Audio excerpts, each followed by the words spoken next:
Don't look now, but winning the regular season Big 12 title in basketball is extremely achievable right now.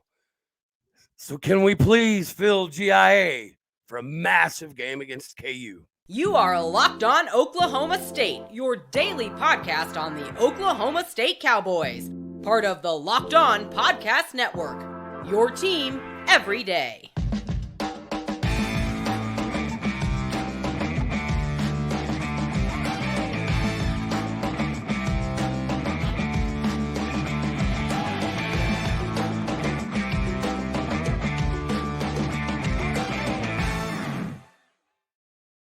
Howdy, y'all, and hello, all. Welcome back to Locked On Oklahoma State, your daily stop for all things Cowboy and Cowgirl related.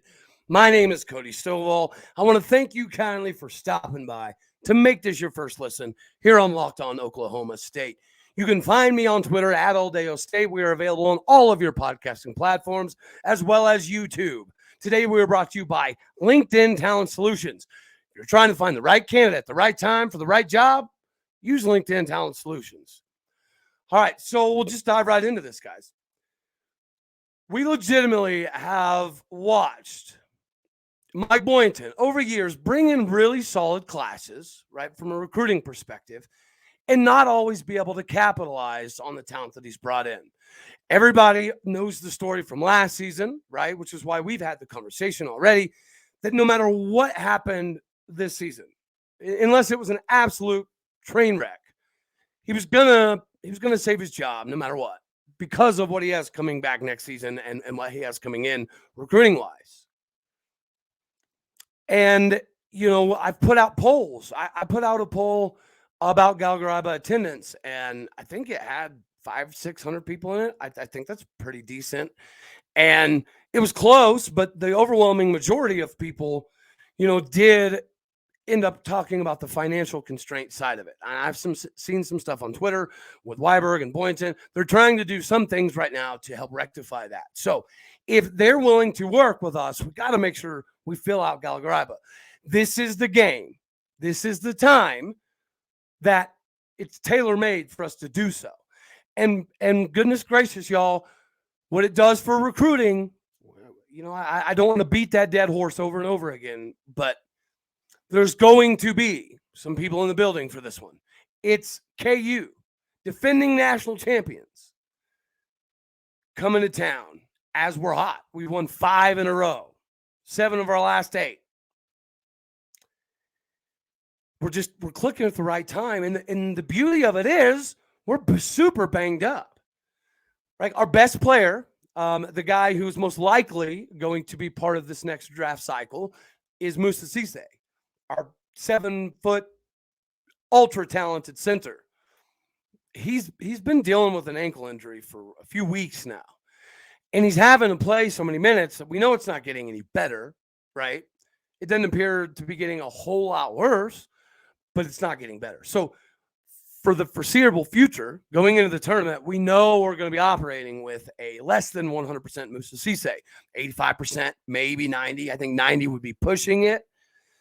So, you know, we got him banged up. Kalib Asberry, he's dealing with some swelling and things of that nature in his knee from diving for that loose ball a couple games back. So he's not 100%, right? But he played phenomenal basketball against Iowa State. And it got really chippy. And, you know, guys, I've probably put out a couple thousand tweets by now since I've had Twitter. I know it's small sample size. It's just been a few months. But I'm pretty sure I've put out at least a couple thousand tweets in the last few months, right? And in those few thousand tweets, I have 2 where I've even mentioned referees. I'm one of those guys that typically there's 90,000 other things that happen throughout the course of the game that could have helped you get the W. That had nothing to do with the ref stepping in and making calls or not making calls. By and large, that's my philosophy. But this game was wild up in Ames, y'all. It was a whistle fest. Now, towards, you know, the latter half of the second half, it got pretty even. They started calling fouls for both sides, but both teams were in the double bonus super early. And, you know, that doesn't usually spell a recipe for success for us recently, right? I.e., the last game we played, Texas Tech, we only shot 58% from the free throw line. Now today, or last night, we shot 70%, which is considerably better than 58. 58% against anybody is going to be hard to win. But 70% still not very good. It was enough. But that's, again, what I keep circling the wagon back to is we still have yet to see this team play a full 40 minutes. Right? Bedlam in Norman, we probably played 32 minutes of quality basketball. TCU, I think you could probably say the same. Texas Tech, not so much. Iowa State, our defense is just so stingy and scrappy and tough. And that's what Mike Boynton talked about after the game, right? What is the definition of this team? It's toughness, which is, it's such a breath of fresh air to know that we can win in a multitude of ways, because the ineptitude offensively for the last few years has been frustrating, especially from the half-court set. If we went into this game, right, and you told me we were going to have two points in transition, 2 points off of fast breaks. With our athleticism, we know Mike Boynton loves the offensive style of getting up and down the floor, as opposed to always being bogged down in half-court sets.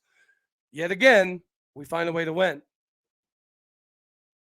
That's the masterful part of what Coach Mike Boynton's put together, is we're now winning in a multitude of ways, which has never happened. Right? Let's face it. We have a lot of ISO scenarios, right? A lot of isolation where we get players to try to find ways to create their own shots. It's natural for you in your head to envision a Cade Cunningham, to envision a Marcus Smart. But that's the thing, though. I said in a space the other day that I think this is a far more complete team than when we had Cade Cunningham. I didn't say a better team, but yeah, we don't have a Cade, right? The guy that is going to take the ball to the end and take that shot. We assume it's most likely going to be Bryce Thompson, but it hasn't exactly worked out as him being that guy. So we're doing it more by committee. In the last couple of games, teams have made a very concerted effort to try to shut down Kalib Boone.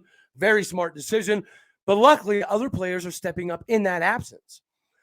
And it's just, we're peaking at the right time, even with all the injuries, even with all the obstacles.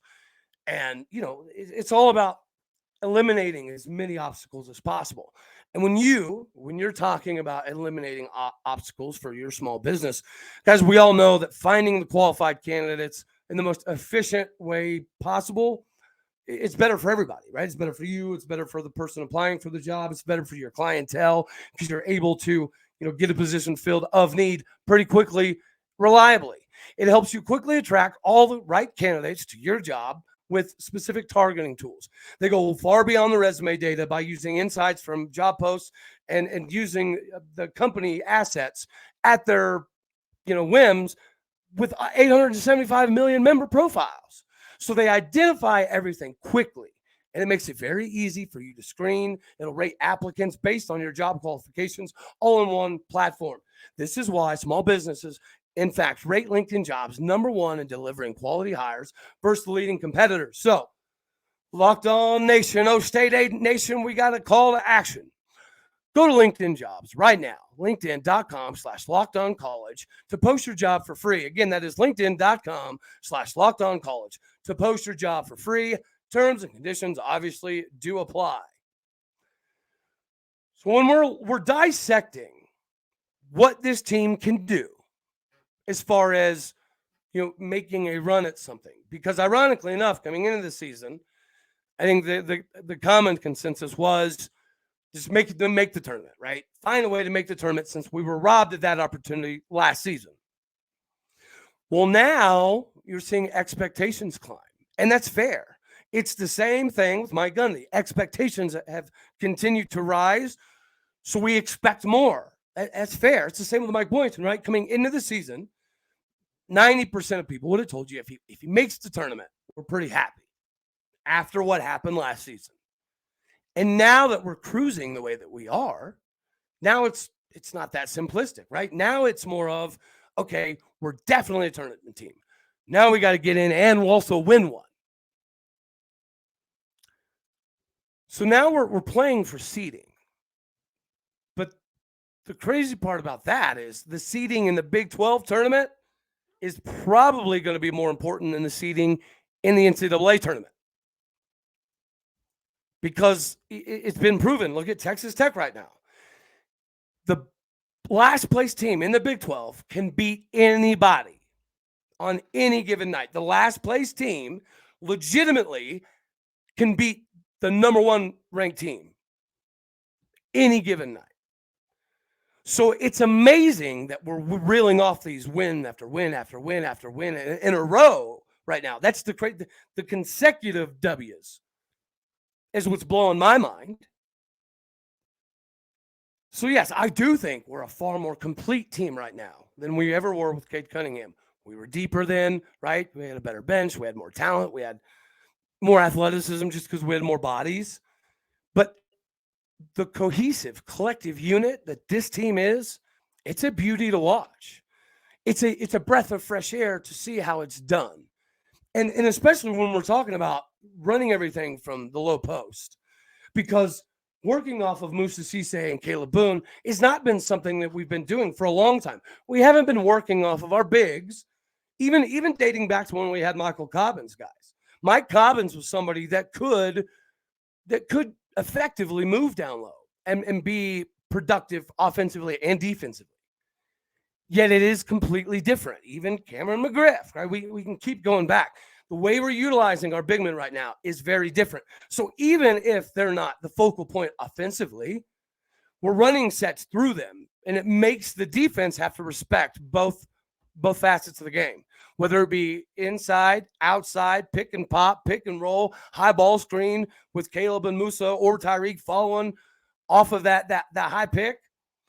We are now giving so many layers that the other team has to prepare for that it throws them off of their game. Our half-court sets have become an asset now, and they have never been, I would argue, in Mike Boynton's time in Stillwater until right now.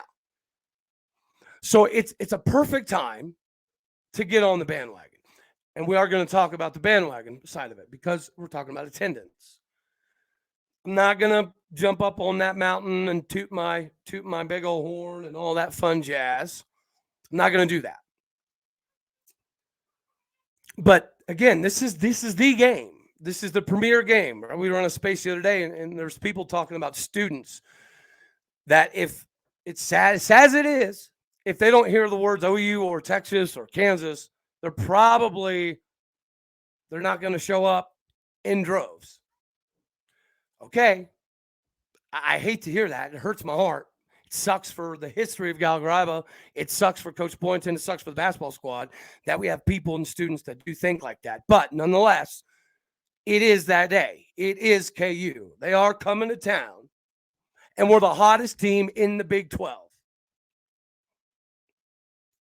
And Bill Self has had a hard time exercising his demons in Stillwater for his entire time at KU. It's really the only road venue that he knows he's going to struggle with. Maybe it's a mental thing, right? I don't know. But I do know that we're out for blood. I thought Iowa State was going to be sloppy, and it was. But I thought it was going to be sloppy to a level that was a hindrance, especially with the injuries, especially with the short bench. But we played magnificent basketball, meaningful and magnificent basketball. So can we keep this thing going? It looks like it. With all the adversity, with all the injuries, people tend to forget Caleb Asberry, who's come on hot and was massive in this game. He missed multiple weeks, as did Woody Newton. Woody Newton contemplated just a couple weeks ago if he was ready to come back and play. He had so many family things going on that he did contemplate maybe, trying to find a better understanding of where he fit or if he fit. So the job that Mike Boynton's done this year, it's amazing. Like, he should be the front runner right now. Him and K-State, I'm not going to lie, he's year one. Jerome Tang, I think is his name. So Jerome Tang and Coach Mike Boynton are probably, up there for Coach of the Year. We just have to continue at this rate. But please, hear me, help me, spread thee. We need this one to be packed out. We need it for the players. We need it for KU. We need it for Coach Self. We need it for the recruits. This is a big mission statement. What have we heard, even in that poll I mentioned earlier? It's, if it's not financial, it's when they start winning more, we will come. If you build it, they will come. If you win, they will come. That's what we've been hearing. Well, guys, we could not be doing any better, period, than we are at this very moment. So if you're part of the crowd that has been waiting on this thing to kind of turn itself around, we're at that moment. This thing is officially turned around. So let's please get behind these dudes. They need it. They can feed off of it, and they can feel it. And KU always has a hard time when we show up and show out. Now, is Michael Wright going to drop another 19 points? Maybe. Is Bryce Thompson going to get hot and go for another 20 plus like he did in Lawrence? Probably. This game means something to Bryce Thompson. This is a game that's circled. Not that there's any animosity with KU. It is what it is. You want to play your old squad.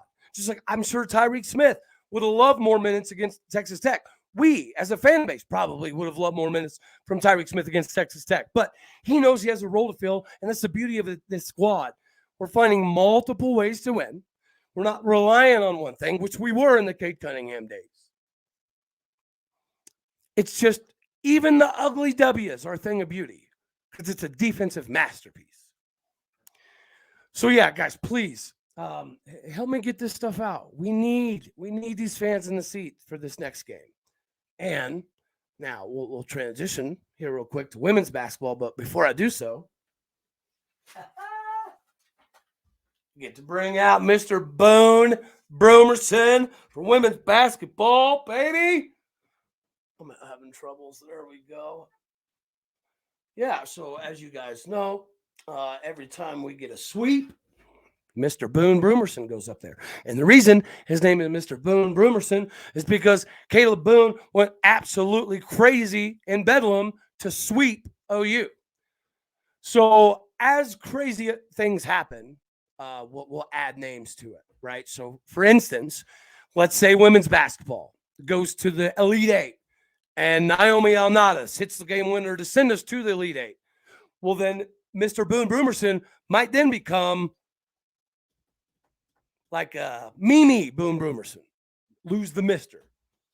Same with baseball, right? Rock Reggio drops a bomb to put us in Omaha. Then we can name it the Rock Boone Brumerson, right? We're just having fun with it. This is a really good time to be a Cowboy fan, to be a Cowgirl fan. Men's basketball clearly is cruising. We've been talking about that.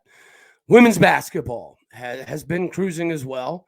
Softball, we all know how good the softball squad is. So, yeah, whenever you're looking at everything. So, in the men's side of things, we were pegged 5th preseason, and that's exactly where we are right now. We're in 5th place, 2 games out of 1st. So, you win another ball game, and there's literally like a 5-way tie for 2nd.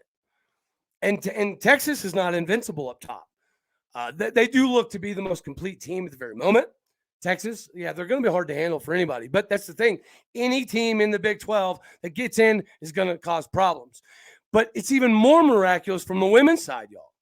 Again, this team, these ladies were picked 9th place, 2nd to dead last in the Big 12. And they're hanging right there. The women have a legit to win the regular season title, right?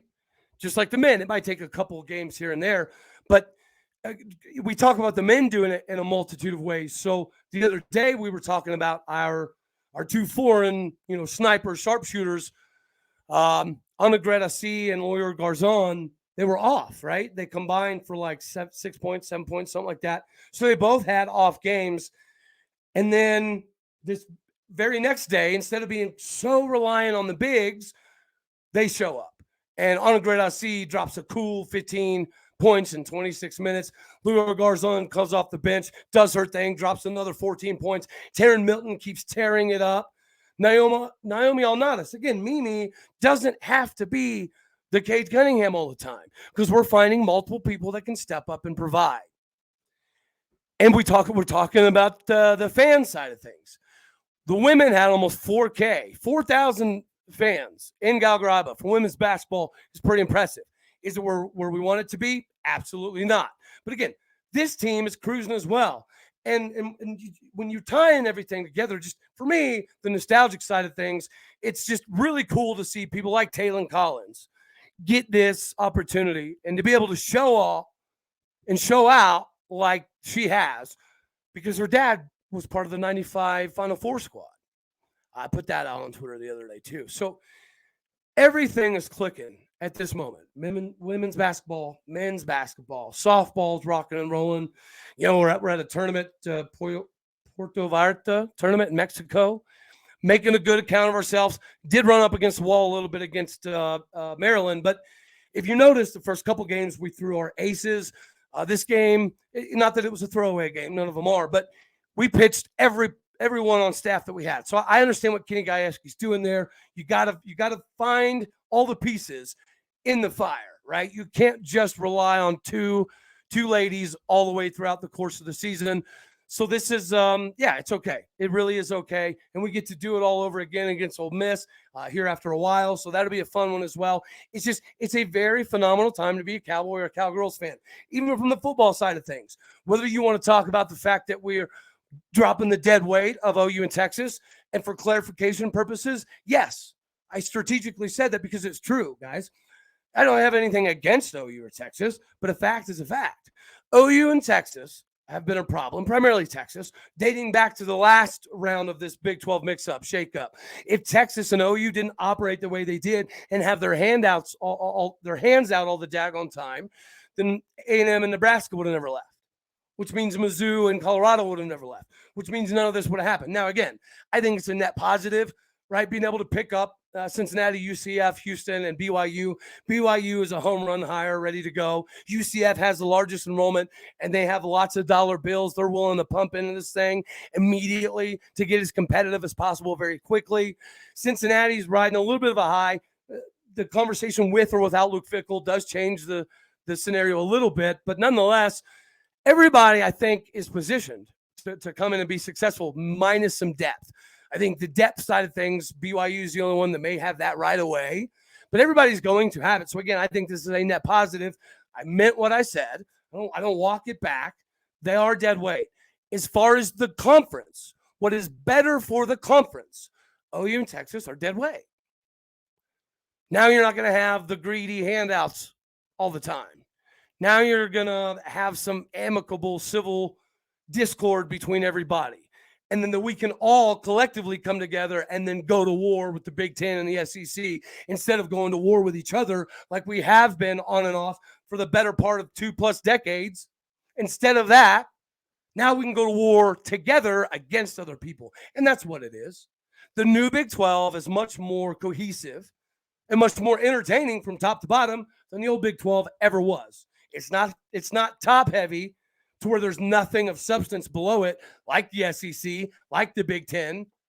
The bottom half of the SEC and the bottom half of the Big Ten are trash. They don't even hold a candle to the Big 12. So again, they are dead weight. I meant what I said. This is a net positive. It's a great time to be a Cowboy fan. It's a great time to be a Cowgirl fan. It keeps going up. And again, even from the football perspective, our recruiting class is better than people are giving it credit for. The transfer class is the best we've ever had. I don't know that we could do light years better, even in the future, as far as the transfer class is concerned. So the defense is pumped. The coaches are ready to go. I'm a big fan of Brian Nardo. Not typically a fan of how Gundy does those. Look at me hires. But this is a good one. Football, everything. It's a really good time. It's a really good time to be a Cowboy. So everybody, that's all we got for this one. Go enjoy the Super Bowl. Try to catch yourself some softball. If not, follow me on Twitter, and I'll be throwing updates there as well. Until the next one, as always, I love you all. God bless. Go Pokes, and thank you for making this your first listen here on Locked On Oklahoma State. Later, y'all.